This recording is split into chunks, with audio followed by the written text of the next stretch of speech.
Dub Nation, let's get into it. Because while other teams are stacking rosters, making headlines, and locking in their depth charts, our Warriors are still sitting on the launch pad.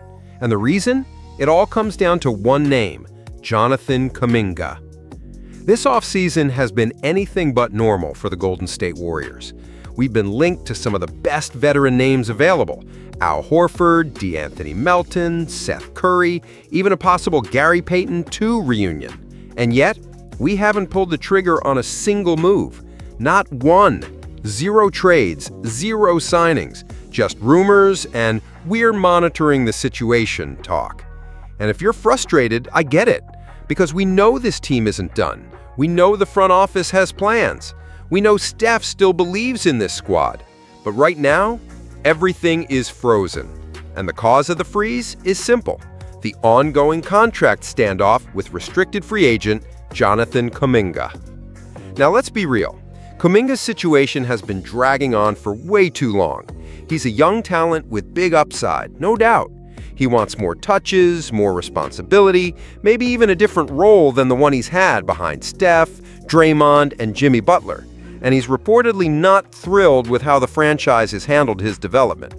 But here's the thing: as long as this deal isn't resolved, the Warriors can't move forward. We're talking about the only team in the NBA, the only team that hasn't signed a single player this offseason. Not because they don't want to, but because they can't. The cap space, the rotation planning, the sign-and-trade potential, all of it hinges on what happens with Kuminga. And this isn't just about losing time, it's about losing leverage. Because every day this drags on, veteran free agents are getting scooped up, rosters are filling up, and we're left hoping that the guys we've been eyeing are still available when the dust settles. Now, one name that keeps coming up is Al Horford.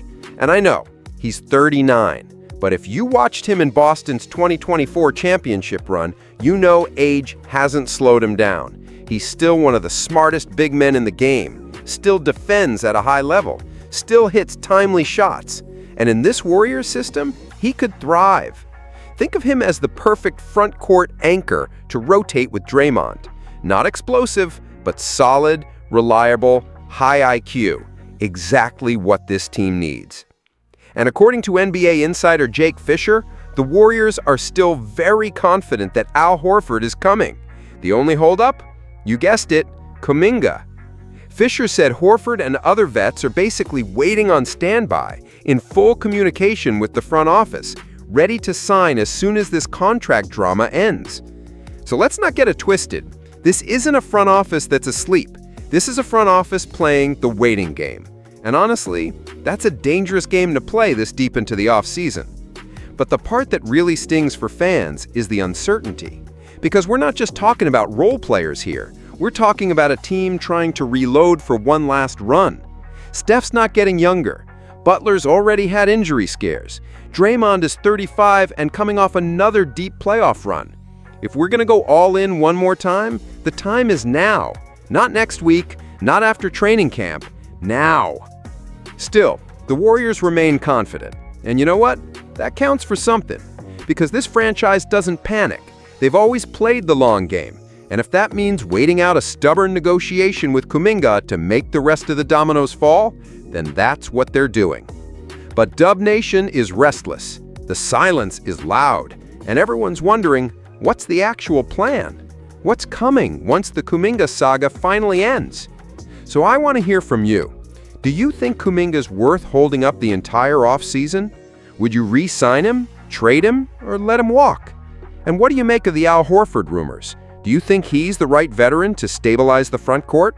Drop your thoughts in the comments, because we're about to dive into what Steph Curry had to say about the upcoming season, and why even with all this chaos, he's still ready to go. While the front office is still sorting out the Kuminga situation and lining up potential veteran additions, Stephen Curry has his eyes on something else entirely: the mission, the games, the grind.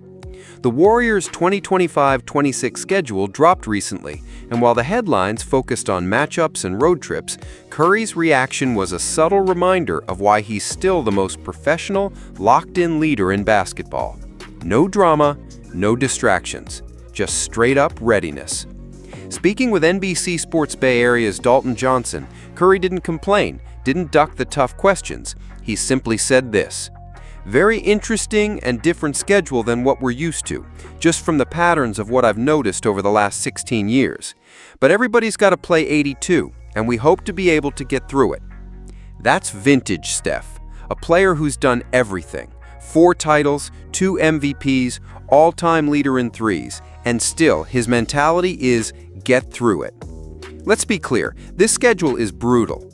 The Warriors are staring down 15 back-to-backs, including 5 in just the first 17 games. That's a nightmare for any team, let alone one built around aging vets like Curry, Butler, and Draymond. It means less recovery, less practice, less margin for error. But Steph, he's not looking for sympathy, he's looking for solutions. That tells you everything about where his head is at. He knows this roster isn't done.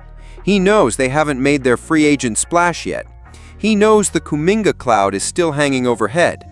But rather than dwell on what's missing, Curry's focused on what's ahead. October 21, opening night at Crypto.com Arena against LeBron James and the Lakers. That's the tone setter. That's the game that will define how this team wants to start its final run with this core. And it's not just about the basketball. When asked about the schedule, Curry also talked about something deeper: family and familiarity. He said, "There are certain cities I love to go to. New York, Charlotte for me, Toronto, mostly where family is." That's a veteran talking. A father, a husband, a leader who's been through every phase of NBA life. He's not chasing hype anymore. He's chasing meaning. And that's what makes this season so important, because Curry's window is narrowing, but his commitment has never been stronger. So let's take a second and appreciate that. In a league where stars are constantly sitting out, demanding trades or avoiding the media, Curry is showing up, no matter the schedule, no matter the roster uncertainty. He's preparing to play 82 games and compete like it's 2015 again.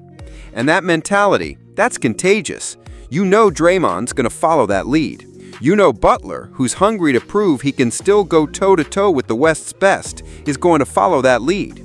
You know the rookies, Alex Tuyi and Will Richards, are watching everything Steph does. That's how culture works. It doesn't start in meetings, it starts in habits, in mindset. And Steph's mindset is clear: show up, do the work, play to win. But here's where things get real. If the Warriors don't resolve the Kuminga situation soon, and if they don't land key veteran pieces like Al Horford or Gary Payton II, they risk wasting that mindset, wasting that commitment. Because Curry can lead, but he can't do it alone. This schedule will test every inch of this roster. Back-to-backs, long road trips, East Coast swings, physical matchups. And if the team around him isn't built for the grind, all the heart in the world won't be enough. Which brings us right back to the front office. Curry's tone might be calm, but his message is clear. I'm ready. Are you? So let's talk, Dub Nation. Do you believe this team, as it stands, is built to survive a brutal 82-game schedule? Are we wasting Steph's leadership by delaying critical signings? And how confident are you that this roster will be ready when LeBron and the Lakers come calling on opening night? Sound off in the comments, because next we're going into Chapter 3, what this all means for Al Horford, the rumored signings, and how the Warriors are still quietly building towards something big. Let's break it down. As we wrap up one of the quietest off-seasons in recent Warriors history, here's something Dub Nation needs to hear. The Golden State Warriors are not done. It's easy to look at the headlines, see no signings, no trades, and think this front office is asleep. But that's not the case. Behind the scenes, the Warriors are playing a different kind of game, one built on patience, calculated timing, and yes, waiting for the right domino to fall. And the biggest domino? Jonathan Kuminga. We've said it all off-season long. Until his contract situation is resolved, the Warriors are in a holding pattern. No vet minimums, no bench depth, no insurance pieces. Everything is frozen. But according to multiple insiders, including Jake Fisher, that's about to change. Because once the Kuminga situation is wrapped, whether it's an extension, a sign and trade, or a qualifying offer, the Warriors are expected to move fast. And at the top of their list, Al Horford. Now, I get it. Some fans hear Horford's name and immediately think old, but that's surface-level thinking. The truth is, Horford is exactly the kind of player the Warriors need right now. He's not coming to be a star. He's coming to be a stabilizer. A guy who defends, stretches the floor, makes smart decisions, and most importantly, shows up when it matters most. Don't forget, Horford was a starter on a Celtics team that won the championship just over a year ago. He played huge playoff minutes. He held his own against MVP-caliber bigs. He brings toughness, experience, and playoff poise that you can't teach. And in this locker room, with Steph, Draymond, and Jimmy, Horford fits like a glove. But the reason this move is so important isn't just what Horford brings. It's what it signals.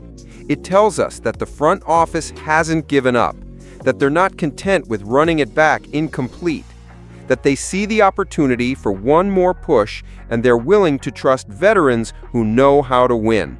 This isn't about chasing stars. This is about building a unit that can survive the grind of an 82-game season and still be dangerous come May and June. Because, let's be real, once you've got Curry on the floor, you're never out of the fight.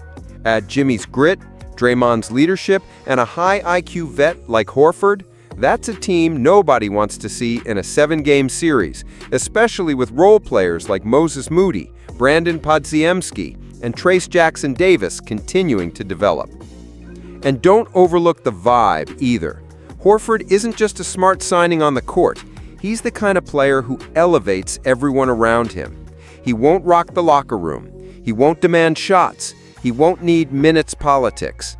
He'll lead when needed, follow when appropriate, and hold everyone accountable. That's the Warriors' way. It's also a reminder of how much respect this franchise still commands. Horford could have walked away. He could have re-signed with Boston or taken a retirement tour somewhere else, but he's reportedly waiting on Golden State. That says something. It says the belief is still there, the identity still matters, the culture still attracts. So while the offseason felt slow, this might have been a strategic pause, a quiet build. And when the moves start happening, if Horford signs, if Peyton comes back, if Seth Curry finds a spot, suddenly this team looks a lot deeper, a lot tougher, a lot smarter. And that's the version of the Warriors that wins.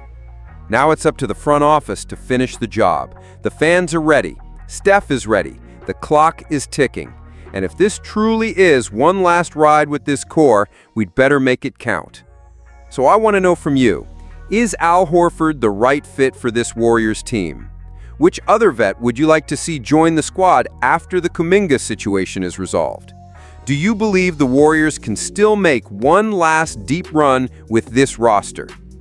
Drop your thoughts in the comments and don't hold back. This community is Warriors Nation News. We're not just reacting, we're riding together. Through silence, through rumors, through Game 7s. And when this team finally makes its move, you'll hear it here first.